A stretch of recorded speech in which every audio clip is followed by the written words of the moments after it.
Hello everybody, welcome back to Screen Stars. We are back to our X-Files Season 11 episode reviews, and we are on episode 9 now.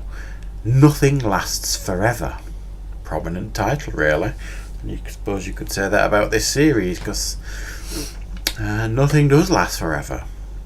Now, this season 11, has been a little bit up and down with some impressive episodes, but fair to say it started off reasonably poorly.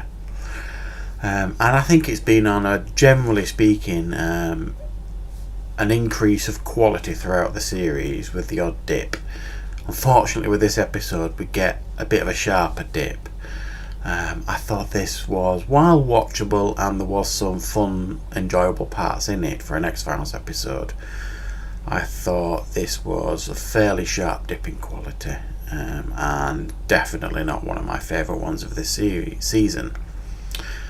And this episode essentially focuses on age, getting old, things coming to an end.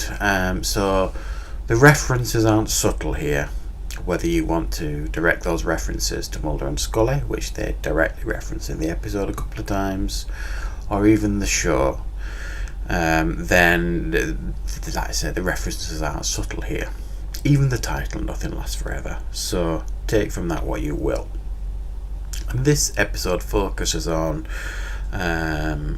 human organs and human organ theft, basically. And the episode starts off with, we see someone having their organs removed by some people.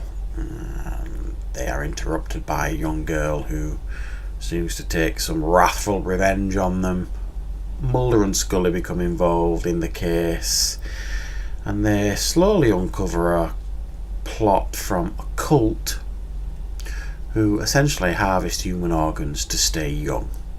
That is the general premise of this episode. There is a leader of this cult, a woman essentially, who was a charismatic actress in the 50s and 60s. And by today's standards she should be 85 years old, but she's managed to stay young thanks to a doctor who she obviously met some years ago, who discovered the secret to eternal youth. And essentially it's harvesting human organs and connecting yourself to somebody to harvest their goodness into you. Bit of a bonkers premise if you ask me, but there you go.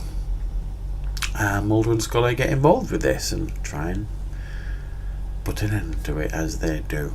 Now, like I say, there are references in this episode of age, the aging process. The theme of the episode itself, we have Mulder, who's now started wearing glasses for reading. Whoa, you know, I've been wearing glasses since I was 14. It's not exactly an aging thing, but he's now having to wear glasses for reading, and Scully's complaining of gout and things like that. So it's not subtle, this episode, really, in what it's aiming for.